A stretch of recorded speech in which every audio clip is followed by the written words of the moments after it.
Hey guys, papunta kami sa Makabot. Tapos bibili kami ng baboy. Kukunin namin yung baboy ulit. Bagong baboy.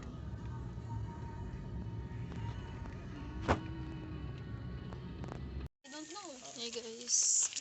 Kunin namin yung baboy. I thought it's not right. Ibang baboy ba naman? Change their, Like this one. Ah, sa change their baboy. number. Kala ko. Yun nga si guys. Sa likod.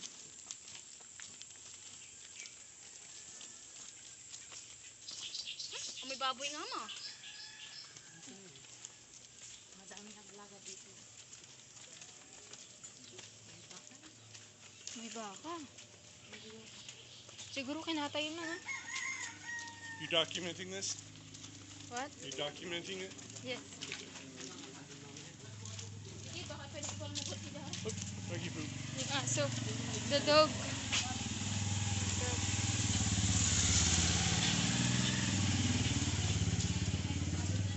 Meron dito guys, mga baka, mga kambing, may naamoy yung mga ano. Ewan ko, pinakata yata nila. Tapos may mga baboy rin dito. Deer.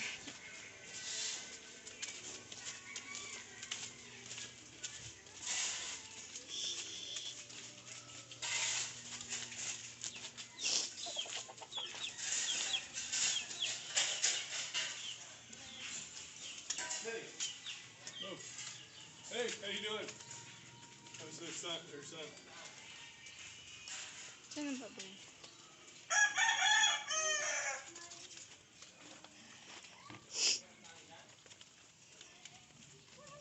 Si mama yan. Si mother. Si mother.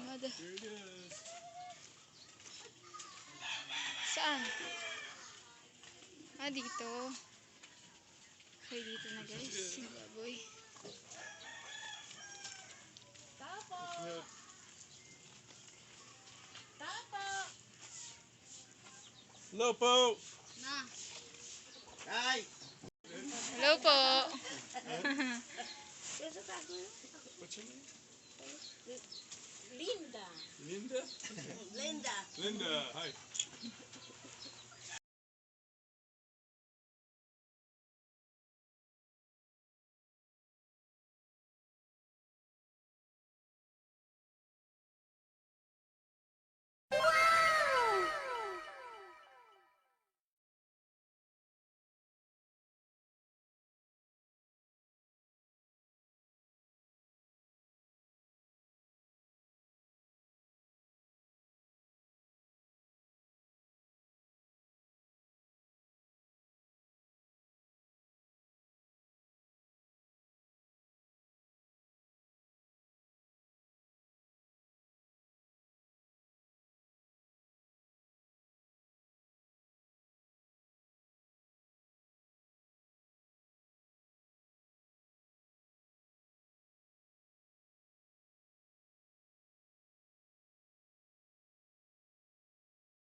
Ang daming inahin guys. Grabe, ito buntis pa to. Bukas na daw siyang manganganak. Sabi ng mismong may-ari.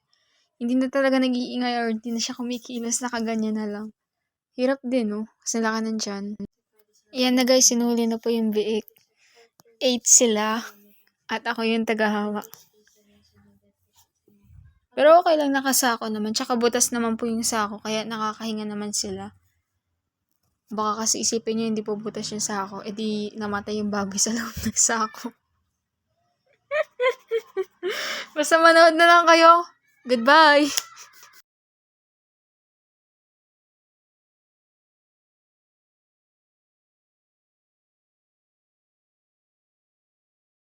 Ito guys, pinakita rin ng may-ari sa amin. Itong 6 na baboy. Ewan ko kung ilang weeks, hindi ko natanong eh. Pero nakaano guys, grabe may pintuan talaga. Hindi pa daw kasi nalinisan kaya madumi. Tapos di pa napakain. Yun, ang ganda lang ng cage.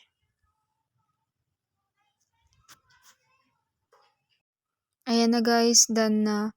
Isa lang yung bit-bit ko. Gentleman si kuya, sabi niya siya na daw. Dapat 2 sa akin. Kaya ko naman kasi kanan naman. Kasi yung kaliwa ko, yan yung taga-video.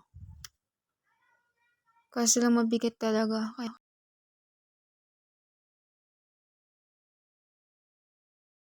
Alam nyo ba guys, nasa likod din ako, sinasamahan ko to si Kuya DJ, asawa ng kapatid ko. Kailangan niya daw ng backup. Pero hindi naman to tatalon. Pero okay lang. Ang baho nga lang. Tinitiis ko lang. Alam niyo ba guys, masarap sana yung hangin kaso ang alikabok. Tapos ang bilis pa magmaneho ng asawa ni mama. Muntik na kasi ako masubsob. Pero at least nakahawak pa rin ako. Buti na lang. Siyempre, hindi naman natin maiwasan yung disgrasya.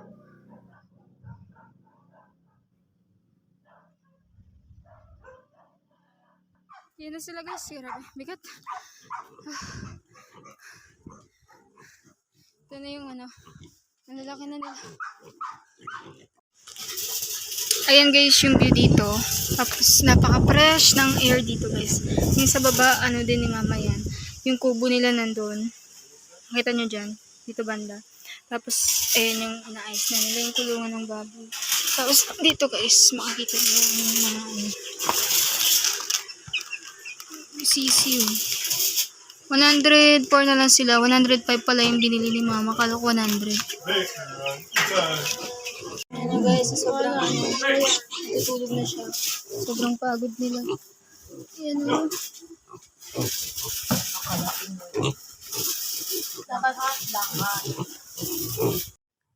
Feel free, Piggy. Ang cute nila guys. Ang liit talaga nila. Kung makikita niyo sa personal, sobrang liit nila. Kasi 2 weeks pa lang eh. Ang laki ng nanay guys. Ang laki ng nanay yung kanina. Yung nakita niyong brown. Ayun yung pinakamalaki sa kulungan. Pero una-una yung nanganak sa lahat ng inahin doon. Nung unang bili namin guys, eto. Ang lalaki na nila, di ba guys? Nakita niyo naman ang liliit pa ng nabili namin. Ngayon ang laki ng bilis. Ang bilis lumaki. Ayun oh. Di ba yung kabila, yung maliit? Di ba? Enjoy, enjoy! Ang tatako kasi ng mga te. Kaya ang bilis tumaba. Ayun si Kuya, masipag yan, si Kuya Nick. Siya gumawa ng kulungan na yan. Siya halos gumawa dyan. Ito talaga mismo sa kulungan ng baboy. Siya gumawa.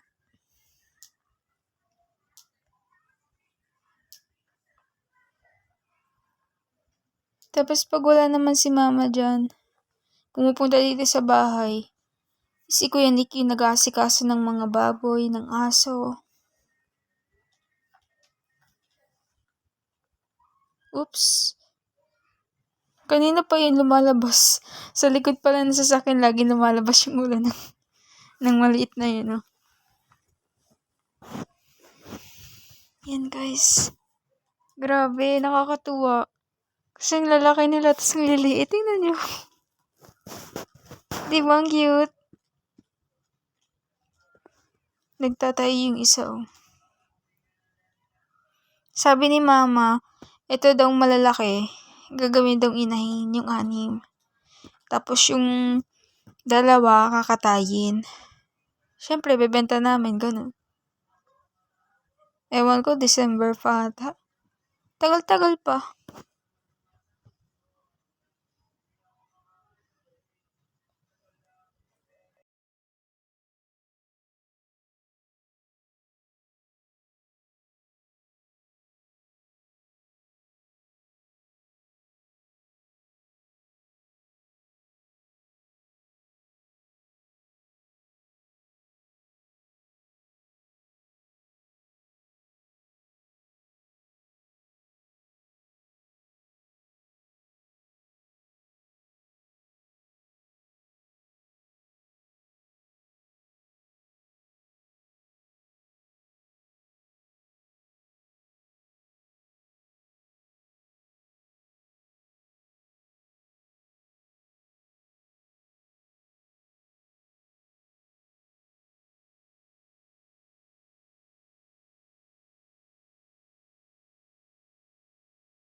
Okay na guys, pauwi na kami. Tapos na.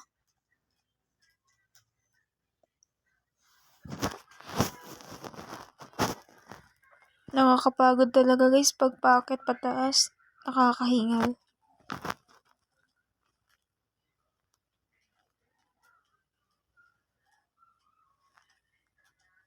Sabi ng asawa ng ate ko, iano ko daw, videohan ko daw sila pababa. 'Di ba paakyat na ako kasi kasunod niya ako, nasa likod siya eh. Nasa likod sila. Tignan niyo guys. Yan na. 'Di ba? Ang haba rin ng nilakad, no?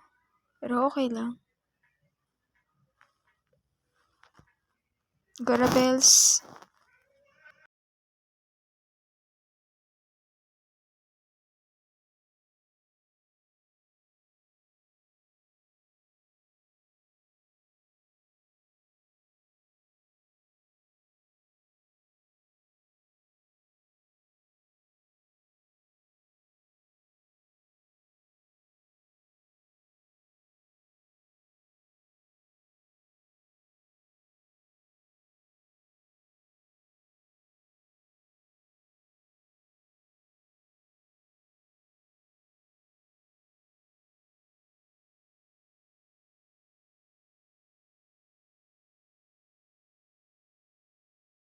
Alam niyo guys, mas masarap palang tumira sa gantong lugar kasi tahimik tapos may peace of mind. Malayo sa gulo, malayo sa ingay.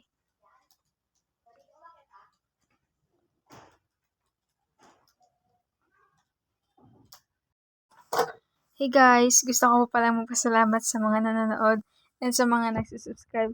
Na-appreciate ko po kayong lahat and sana dumami pa po yung mga manonood sa akin at mga subscriber ko. Pasensya na rin po kung madalang na ako makapag-upload ng video kasi busy rin po ako. Siguro next month po tuloy-tuloy na ganun. Yun lang po. Thank you. Ingat guys.